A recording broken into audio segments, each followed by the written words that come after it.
Okay, this is a pretty popular worksheet in the past. In fact, students have said it was kind of fun. I call it a faux field instead of a slope field because we're just going to kind of fake it in here, and you'll kind of see what I mean by this first example. So first of all, we're going to write the differential equation. Instead of using E for employees, I'm just going to use P for people. So it doesn't want to give me a pen, which is most unfortunate. Okay, this is a fun little worksheet. Believe it or not, most students think it's fun, but let me show you what to do. I don't care to see it. I'm ready to go. I don't care to see it. Okay. Well, better late than never. Here's some help on the worksheet that I gave you today. Basically, instead of calling this a slope field worksheet, I kind of jokingly refer to it as a faux field worksheet. And as you see me work this problem, I think you'll understand what I mean. So the first thing we're going to do is write the differential equation and answer the given question without solving the equation. And I'll show you how to do that. So we've got some change going on here. We're losing 13% of employees each year, and we're adding or we're hiring 2,500 each year. So the change in, and I'm going to use P just because we're going to have an E in our answer, so saying the change of employees, so I'm just going to call them people. With respect to time equals, so losing 13% would be negative 0.13 people plus an additional 2,500. So that really just describes this very first sentence right here. Now we want to solve the differential equation, but before we do it, what I want you to do is factor out the negative 1300ths, which is the coefficient in front of P. And so when you do that, you get P minus, and I'm going to round this number because it's kind of ugly, 19230. So you're going to need a calculator standing by because you're going to be doing this on every problem. You're going to be factoring out that coefficient, and you just need a calculator to do that. So now 1 over P minus 19230 dP equals negative 1300ths dt. And so this looks like a differential equation that we want to solve. So let's just take this right now and talk about what's going on. This 19,230 is going to be your horizontal asymptote. When we talk about end behavior, so I'm going to come in here, I'm going to call this 19,230, and I'm going to draw zeros right there, because if P is 19,230, then my derivative is 0. So that's how that slope field's going to go.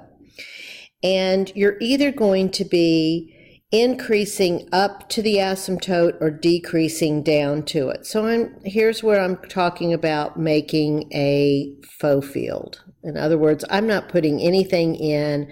I know what this looks like. I know as I get closer to the asymptote, my slopes approach 0. So this is kind of what I'm going to draw. There it is. And to answer my equation, or answer my question, whether I'm decreasing to the asymptote or increasing to the asymptote, my long-term behavior is that asymptote. So what is the long-term effect if they initially have 30,000 employees? It honestly doesn't matter how many employees they initially have. That long-term behavior is going to be 19,230 employees. So that's how you're going to answer that question every time. It's going to be this number.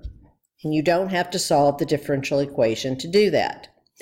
Now B, solving the differential equation, we're going to have the natural log of the absolute value of P minus 19,230 equals negative 1300ths T plus C. Exponentiating both sides gets rid of the natural log, so P minus 19,230 equals CE to the negative 1300ths T.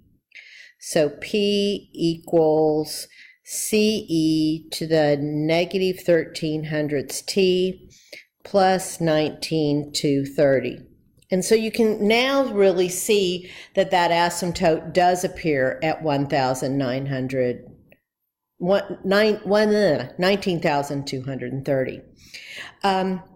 We've already sketched our slope field for the differential equation, and now let's include our solution curve. But before we do that, we're going to use our initial condition. So 30,000 equals CE to the 0 plus 19,230.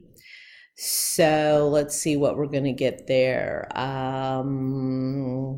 C equals 10,230. That doesn't seem right. No, 10,770.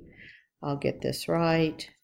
So solving our differential equation, B, is P, the number of employees, which are people, equals 10,770 e to the negative 1300ths T plus 19,230.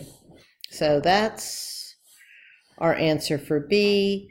There's our answer for A. Now let's come up here to our slope field. Okay, so where is our initial condition? Our initial condition is above the asymptote. So you can kind of come in here, call this 30,000 or 30, and then there's your slope field like that. If your initial condition had been below, then you would have been increasing to the horizontal asymptote. Because your initial condition is above, you're going to decrease. So I think that's everything. They all kind of work the same way. You write your differential equation, you factor out your coefficient. That's going to give you your horizontal asymptote, because that's always going to be where the slopes are 0.